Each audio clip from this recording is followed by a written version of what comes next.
పేదవాడి పక్షాన నిలబడతాం, ప్రజా గొంతుకై నినదిస్తాం. వాయిస్ ఆఫ్ వాయిస్లెస్, తెలుగువారి మనస్సాక్షి సాక్షి టీవీ.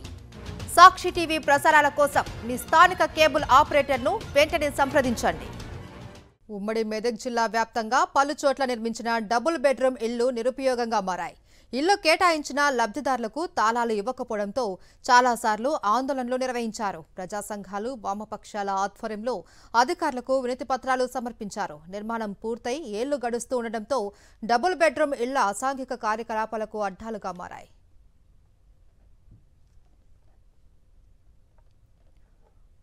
ఉమ్మడి మెదక్ జిల్లాలో డబుల్ బెడ్రూమ్ ఇళ్ల దుస్థితికి సంబంధించి మరింత సమాచారం మా ప్రతినిధి విష్ణు అందిస్తారు.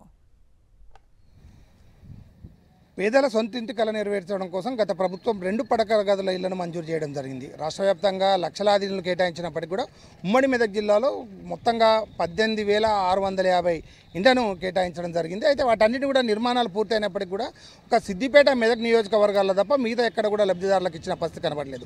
అవి లబ్ధిదారులకు చేరకముందే పూర్తిగా బూతు బంగళాలుగా మారుతూ ఉన్నాయి. అయితే హైదరాబాద్ చుట్టుపక్కల విపరీతమైన రెంట్లున్న డిమాండ్ ఉన్న నేపథ్యంలో లబ్ధిదారులకు ఏదైతే ప్రభుత్వం గుర్తించిన లబ్ధిదారులకు వెంటనే ఈ డబుల్ బెడ్రూమ్ ఇల్లు కేటాయించాలని చెప్పని, లేకపోతే వాటి నిరుపయోగంగా మారడం మూలన వాటిని అటు లబ్ధిదారులకు ఉపయోగం లేకుండా పోతుందని చెప్తారు. మనతో పాటు కొంతమంది ఉన్నారు. చెప్పండి సార్, ఈ డబుల్ బెడ్రూమ్ ఇల్లు వేలాదిగా నిర్మించినప్పటికీ కూడా ప్రభుత్వం వాళ్ళకు కేటాయించడంలో ఎందుకు నిర్లక్ష్యం వహిస్తుందంట? గత ప్రభుత్వము మంచి ఉద్దేశంతో పేదవాళ్లకు డబుల్ బెడ్రూమ్లు ఇల్లు ఇవ్వాలి, కళ సాకారం కావాలని చెప్పేసి శంకుస్థాపనలు చేయడం జరిగింది. అద్భుతంగా నిర్మాణాలు కూడా జరిగినాయి. కాకపోతే సమయం లోపల వాటిని పేదలకు ఇవ్వలేకపోయారు. ఇప్పుడు వచ్చిన ప్రభుత్వం కూడా ఇందిరమ్మ ఇండ్లు అని చెప్పేసి ఇప్పుడు కొత్తగా ఇవ్వడం కన్నా ఇప్పుడు కట్టిన డబుల్ బెడ్రూమ్లో కూడా పేదలకు ఇస్తే ఎన్నో వేల రూపాయల వాళ్లకు రెంట్ల రూపంగా కానీ వాళ్ళకు ఉపాధి వాళ్ళకు మిగిల్చిన వాళ్ళు అవుతారు.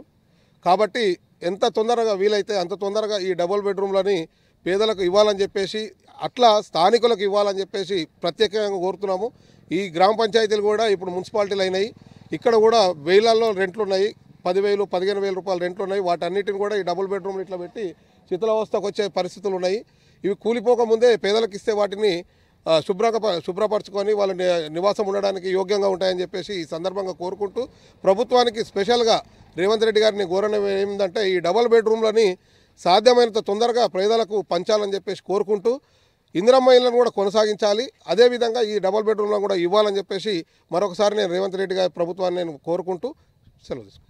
ముఖ్యంగా ప్రభుత్వం నిర్మించిన డబుల్ బెడ్రూమ్ ఇళ్లతో పాటు ఇందిరమ్మ ఇళ్లను కూడా వేగవంతంగా పూర్తి చేయడంతో సామాన్యునికి సొంతింటి కల్లా నెరవేరే అవకాశం ఉంటుందని చెప్తున్నారు.